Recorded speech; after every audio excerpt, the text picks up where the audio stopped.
mau bayar pinjol atau tidak mampu bayar pinjol? Apakah poin ini sama dan manakah yang akan mengarah ke jalur pidana? Teman-teman semuanya, ini hati-hati teman-teman gitu loh. Anda bisa kena kasus pidana teman-temanku kalau dua hal ini tidak bisa Anda bedakan ketika Anda terjebak atau mengalami kesulitan dalam membayar pinjaman online. Keputusan dan ketentuannya sebenarnya ada pada dirimu teman-teman. Nanti setelah saya jelaskan, kalian semuanya harus menilai gitu ya. Tidak mau atau tidak mampu sebelum penjara menanti teman-teman semuanya. Tapi sebelum saya lanjutkan buat teman-teman semuanya, yang belum mensupport channel ini boleh disupport dulu, boleh didukung dulu karena supportan dari teman-teman semuanya menjadikan channel ini makin berkembang dan saya pastinya makin semangat memberikan motivasi dan edukasi ya teman-teman semuanya. Oke. Antara tidak mampu dan tidak mau, selisihnya tipis banget sih teman-teman semuanya gitu loh. Tapi kalau Anda bilangin saya tidak mau bayar ya, dan Anda bilangnya juga saya tidak mampu bayar. Oke. Ujungnya semuanya bayar teman-teman semuanya. Oke. Kalau Anda bilangin tidak mau bayar teman-teman, besar kemungkinan pidananya bisa terjadi teman-teman semuanya. Kenapa saya bilangin seperti itu? Pada akhirnya mereka akan meninjau dan mereka akan menilai bahwasannya Anda masih mampu tapi sengaja tidak mau bayar. Dan ini bisa mengarah ke pidana teman-temanku gitu loh. Kita itu masih mampu tapi sengaja tidak mau bayar dengan dalih ya malaslah membayarnya. Apalah duit pinjol ini gitu loh. Duit tanpa jaminan kok tinggal ambil ya ambil aja gitu loh. Itu hati-hati buat teman-temanku gitu loh. Karena itu adalah kalau dikajiin di dalam hal itu ada mens reanya teman-teman. Ada nawaitu atau niat jahat ya yang dengan disengaja dia mengambil duit pinjol tapi sengaja tidak mau bayar. Oke. Dan habis itu tidak mampu bayar. Nah, ini nilainya juga berbeda, teman-teman. Kalau tidak mampu bayar, ini lebih kepada kondisi hidup. Ya, kalau teman-teman bilangin tidak mampu bayar, apakah di penjara, Bang? Enggak. Ya, yang di penjara itu perbuatan, teman-teman. Perbuatan yang sengaja merugikan orang lain.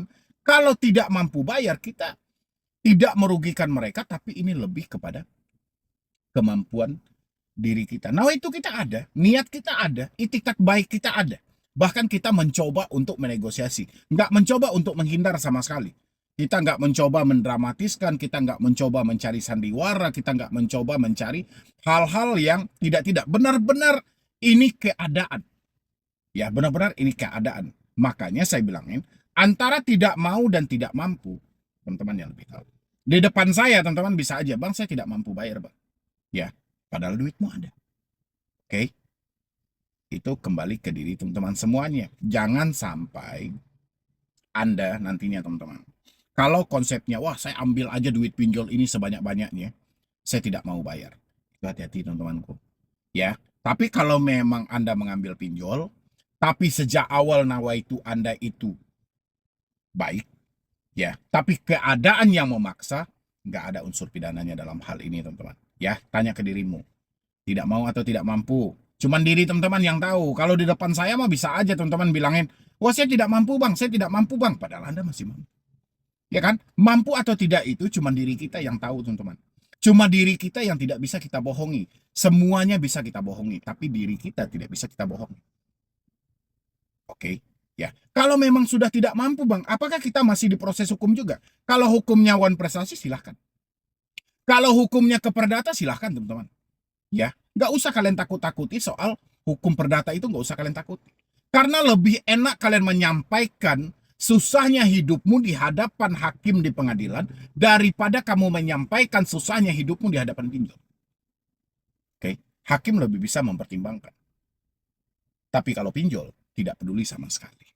Ya, jadi ketika Anda diancam, wah kalian akan kita proses secara perdata, dapat somasi dan segala macam. Nggak usah takut. Kalau memang ini karena kondisi hidup, ya, tapi bukan kemauan, oke? Sejak awal kalian mau seperti itu kan, kalau sekarang kan lagi rame tuh teman-teman semuanya, yang orang-orang yang sengaja mengajak orang lain untuk minjol, dengan dalih untuk tidak perlu bayar, dan sejak awal itu disetting, mulai kontak-kontak fake, dan mulai semuanya kontak-kontak darurat yang tidak jelas. Sejak awal kalian sandiwarakan semuanya. Ya, yang penting duitnya masuk, habis itu nggak bayar. Duitnya masuk, habis itu nggak bayar. Itu hati-hati teman-teman semuanya. Oke? Tapi kan kalian jangan buru-buru takut dulu. Jangan, Bang Medi ini nakut-nakutin kami. Enggak, saya nggak nakut-nakutin Anda. Saya meluruskan hal itu.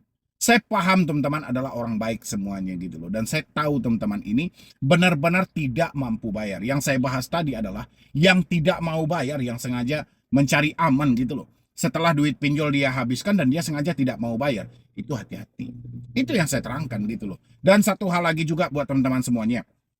Kalau Anda benar-benar sudah tidak mampu dan sudah tidak sanggup, jangan terlalu berlebihan menakuti sesuatu teman-teman semuanya ya. Jangan selalu tertumpu kapan DC datang ke rumah, apakah nyebar data atau tidak. Please, ketakutan-ketakutan seperti ini tolong dikurangi teman-teman. Ingat sebentar lagi kita memasuki bulan suci Ramadan loh teman-teman semuanya. Dan Anda akan membutuhkan biaya yang double, biaya yang jauh lebih banyak daripada hari sekarang.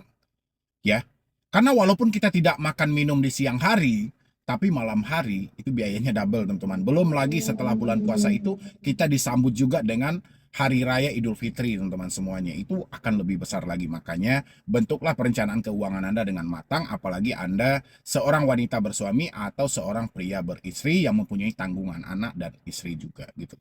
Nggak bisa tertumpu hanya semata, wah saya takut bang didatangi DC ini segala macam. FC itu datang tidak membunuhmu teman-teman. Yang mematikan itu cara kamu berpikir. Percaya sama saya teman-teman semuanya. Resiko dari tidak mampu bayar pinjol ini tidak berat. Resikonya tidak berat. Bahkan resikonya sangatlah ringan teman-teman. Kedepannya tidak berhutang lagi. Cuma itu resikonya. Ya, resiko tambahannya kita yang menciptakan. Kita yang ketakutan, kita yang kecemasan, itu resiko tambahannya. Padahal faktanya tidak seburuk yang kita bayangkan. Ini saya tekankan buat teman-teman semuanya dimanapun Anda berada. Yang penting bagi saya, jangan lagi Anda tergiur dengan jasa-jasa yang tidak jelas. Habis itu jangan lagi Anda gali lubang tutup lubang. Dan habis itu kalau memang benar-benar sudah tidak mampu ya sudah gitu. Jangan dipaksakan diri Anda. Fokuslah dulu bagaimana memperbaiki hidup Anda buat ke depan. Kalau memang Anda disibukkan oleh panggilan telepon, WhatsApp, dan email, putuslah komunikasi tadi teman-teman. Ya, karena itu yang akan mengganggu prosesmu buat ke depan. Ya, jangan memikirkan resiko yang aneh-aneh. Selagi kamu tidak mampu bayar, itu nggak ada masalah. Oke, berbeda dengan yang saya terangkan tadi. Dia orang berduit dan segala macam. Atau dianya memang sejak awal tidak pengen membayar hutang ini gitu loh. Dia mengambil pinjol itu ya memang tidak pengen bayar. Dan sehingga secara brutal dia mengajukan pinjaman ke pinjol. Ya sudah, siap-siap aja nanti teman-teman. Oke, kalau hal itu nanti misalnya ketahuan dan segala macam, itu hancur juga gitu. Tapi kalau nggak ketahuan ya selamat juga diri Anda gitu. Ya nggak sih? Buat teman-teman semuanya, tapi asal sering kita menggali lubang ya kita akan menutupnya nantinya teman-teman. Oke, selagi kita masih ada nawaitu dan niat yang jahat, siap-siap aja. Hal itu akan kembali kepada diri kita sendiri. Maka dari itu saya selalu mengingatkan teman-teman semuanya. Dan saya meminta Anda untuk menilai sendiri. Apakah Anda tidak mau bayar atau tidak mampu bayar? Itu Anda yang memutuskan.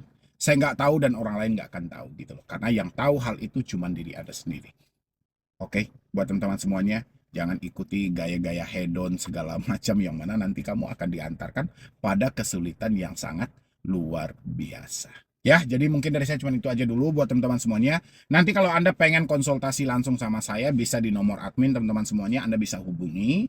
Dan kalau enggak, Anda bisa jadi membership di channel ini juga. Anda klik aja tombol gabung yang ada di sebelah tombol subscribe, teman-teman klik aja gabung. Dan di sana ada dua pilihan, jadi membership atau keluarga besar SHMB atau langsung telepon Medi Bro. Ya, jadi sekian dulu dari saya Medi Bro nih. Wassalam.